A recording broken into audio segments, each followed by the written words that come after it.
BA first year political science की online class में आपका फिर से स्वागत है।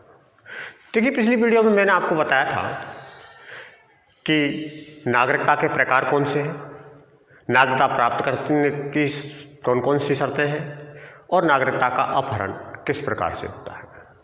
लेकिन इसके बाद देखिए कि आदर्श नागरिकता के लिए या एक देश में रहने वाले नागरिक आदर्श रूप में कैसे कार्य करते हैं। आदर्श नागरिकता के लिए कुछ निर्धारित तत्व दे रखे और उनकी पालना व्यक्ति के लिए अति आवश्यक है, अन्यथा वह आदर्श नागरिक के रूप में अपने आप को प्रदर्शित नहीं कर सकता। सामान्यतः कुछ चीज़ें दे रखी हैं, जैसे कि आदर्श नागरिकता के लिए आवश्यक है, पहला है जन कल्याण से प्रेरित अंतःकरण। अपने मानते हैं कि अंतःकरण की स्वतंत्रता सभी व्यक्तियों को प्रदान की गई है कि वह अपने धर्म संप्रदाय का अनुसरण कर सकता हो, लेकिन इसका तात्पर्य यह नहीं है कि उसमें कट्टरता इतनी पैदा हो कि वह दूसरे धर्मों के प्रति अपनी आस्था नहीं रखता हो या उसका विरोध करता हो। तो सामान्यतः ये मानता है कि जिस आधार पर यानी कि धर्म की स्वतंत्रता प्रदान की जाती है सभी नागरिकों को, तो यह भी आवश्यक है कि वह इसका उपयोग जन कल्याण के आधार पर करता हो। दूसरा दे रखा है सच्चरित्र या अपन उच्च नैतिक चरित्र। व्यक्ति की भावनात्मक लगाव अपने देश के प्रति होने के साथ साथ में उसका चरित्र उच्च होना अति आवश्यक है।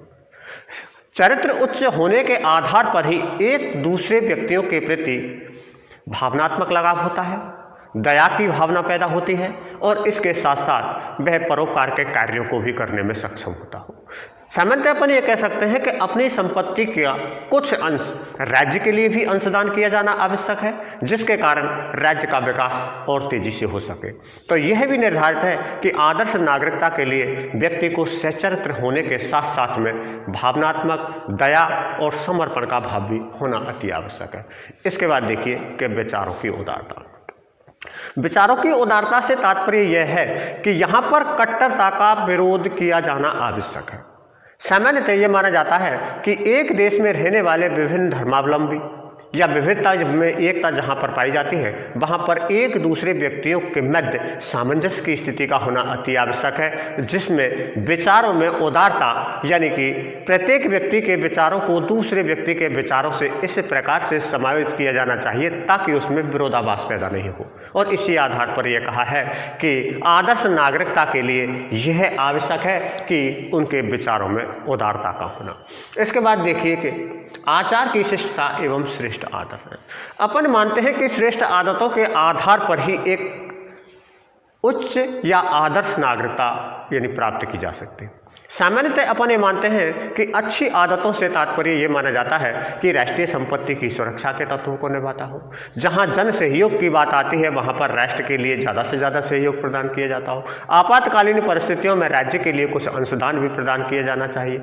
इसी प्रकार की विचारधाराओं के आधार पर अपन ये कह सकते हैं कि आचारों में शिष्टता के साथ साथ श्रेष्ठ आदतों का होना भी अति आवश्यक है, जो आदर्श नागरिकता के लिए आवश्यक माना जाता है। इसके बाद देखिए कि सामान्यतः आर्थिक शक्ति के रूप में व्यक्ति को अपनी अर्थव्यवस्था या अपनी मेहनत से कमाई हुई संपत्ति का कुछ अंश राज्य को प्रदान किया जाना अति आवश्यक है। राज्य के द्वारा जब आपको सुरक्षाएं प्रदान की जाती हैं और सुरक्षा के साथ साथ आपको कुछ अनुदान भी प्रदान किए जाते हैं, तो व्यक्ति का भी यह कर्तव्य होता है कि वह आर्थिक शक्ति के आधार पर राज्य को कुछ न कुछ सहारा या सहयोग प्रदान करे। राज्य के द्वारा जब आपको अधिकार प्रदान किए जाते हैं तो आपको कर्तव्यों का निर्वहन भी किया जाना आवश्यक है, जो पूर्ण रूप से आर्थिक शक्ति के आधार पर ही संभव है। इसके बाद देखिए अधिकार एवं कर्तव्यों का ज्ञान एवं उसको मानना या उसकी पालना करना। जिस देश की नागरिकता प्राप्त करता है कोई व्यक्ति और उस देश की नागरिकता के आधार पर भी जीवन यापन करता है, ऐसी स्थिति में व्यक्ति का यह कर्तव्य है कि वह अपने अधिकारों के प्रति सजग रहे और अपने कर्तव्यों का भी यानी कि निर्वहन करे। इन दोनों चीज़ों का ज्ञान होने के साथ साथ में उसकी पालना करना भी अति आवश्यक है। और यह आवश्यक इसलिए भी माना जाता है क्योंकि अधिकारों के बिना कर्तव्यों का संचालन नहीं किया जाता और कर्तव्य जहां संचालित किए जाते हैं उसके लिए अधिकारों का होना अति आवश्यक है। और इसी आधार पर इन चीज़ों का केवल ज्ञान ही नहीं, इसकी पालना भी आवश्यक होती है। इसके बाद देखिए सार्वजनिक क्षेत्र में रुचि लेना। सार्वजनिक क्षेत्र के कार्य सामान्यतः ऐसे होते हैं जिसमें व्यक्ति समूह या व्यक्ति समूहों के संगठन के आधार पर कुछ राज्य की नीतियों का निर्धारण भी किया जाता है, लेकिन विकासात्मक पहलुओं पर भी ध्यान दिया जाता है। सार्वजनिक क्षेत्र के विकास के लिए व्यक्ति में रुचि का होना आवश्यक है, जो सर्व समाज के विकास को ज़्यादा से ज़्यादा बढ़ावा देता है। आदर्श नागरिकता के लिए यह आवश्यक है कि पूर्ण रूप से वह सार्वजनिक हितों में रुचि प्रदान करता हो। इसके बाद देखिए कर्तव्य परायण। नागरिकों को जो अधिकार प्रदान किए जाते हैं और उन अधिकारों के आधार पर ही कुछ कर्तव्यों का निर्वहन भी करता है। कर्तव्य केवल व्यक्ति के स्वयं के आधार पर नहीं बल्कि राज्य के प्रति समर्पण के आधार पर ही निर्धारित किए जाने चाहिए। कर्तव्यों का संचालन कोई व्यक्ति अगर करता है तो उसमें यदि वैधता तो नहीं होती, लेकिन वैधता के उपरांत भी उसमें एक दूसरे के प्रति या अपन ये मानते हैं कि राष्ट्र के प्रति समर्पण की भावना दिखाई देती है। इसके बाद देखिए कि राष्ट्रीय प्रतीकों का एवं संस्कृति का सम्मान। आदर्श नागरिकता के लिए यह आवश्यक है और विशेष तौर से माना जाता है कि वह राष्ट्रीय प्रतीकों का सम्मान करे, राष्ट्रगान का सम्मान करे। इसके साथ साथ में राज्य की जो संस्कृति बनी हुई है उस संस्कृति के अनुरूप अपने आप को ढालने का प्रयास करे। और विशेष तौर से ये माना जाता है कि संस्कृति का सम्मान करना भी आदर्श नागरिकता के विशेष महत्वपूर्ण पहलुओं में आता है। इसके बाद देखिए राष्ट्रीय भाषा का ज्ञान।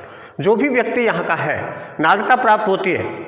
वैसे तो नागरिकता प्राप्त उन्हीं व्यक्तियों को की जाती है जिन्हें राष्ट्रीय भाषा का ज्ञान हो, लेकिन राष्ट्रीय भाषा के ज्ञान के साथ साथ में राष्ट्र के प्रति समर्पण की भावना भी होनी चाहिए। आपातकालीन परिस्थितियों में राज्य को सहयोग प्रदान करना और राज्य के कार्यों को साथ साथ में यह भी माना जाता है कि राज्य जिस प्रकार से कार्य करते हैं वे व्यक्तिगत हितों की पूर्ति करने के लिए ही करते हैं। इसके बाद देखिए कि राज्य के आदेशों एवं कानूनों की पालना। यद्यपि व्यक्ति को यह स्वतंत्रता होती है कि वह ऐसे कानूनों की अवहेलना करना या आलोचना करने का अधिकार रखता है जो व्यक्तिगत या राज्य के विरोधी हो, लेकिन फिर भी व्यक्तिगत हितों की पूर्ति करने वाले कानून या राष्ट्रीय हितों को बनाए रखने वाले कानूनों की पालना किया जाना आदर्श नागरिकता के लिए सबसे महत्वपूर्ण पहल है। तो सामान्यतः अपने मानते हैं कि आदर्श नागरिकता के लिए ये कुछ शर्तें हैं। आदर्श नागरिकता के मार्ग में कुछ बाधाएं भी मानी जाती हैं। बाधाओं के तहत ये माना जाता है कि क्षेत्रीयता की भावना ज़्यादा पाई जाती है, भाषा के आधार पर क्षेत्रवाद को ज़्यादा महत्व दिया जाता है, या अपन ये कह सकते हैं कि व्यक्तिगत स्वार्थों की पूर्ति के लिए वह काम तो करता है लेकिन गवर्नमेंट को टैक्स नहीं चुका पाता है और अपने कर्तव्यों का निर्वहन नहीं करता बल्कि अधिकारों के प्रति जागरूकता होता है। लेकिन इन बाधाओं को दूर करते हुए आदर्श नागरिकता के लिए यह आवश्यक है कि व्यक्ति को राष्ट्र के प्रति भक्ति ही नहीं, स्वाभिमान के साथ साथ राष्ट्र के सम्मान में प्रत्येक व्यक्ति की आवश्यकताओं के अनुरूप सभाओं में या अपन ये कह सकते हैं कि सहयोगात्मक रवैया के आधार पर दया भाव का होना अति आवश्यक है, जो राष्ट्र के आदर्श नागरिकता के लिए अति आवश्यक है। धन्यवाद।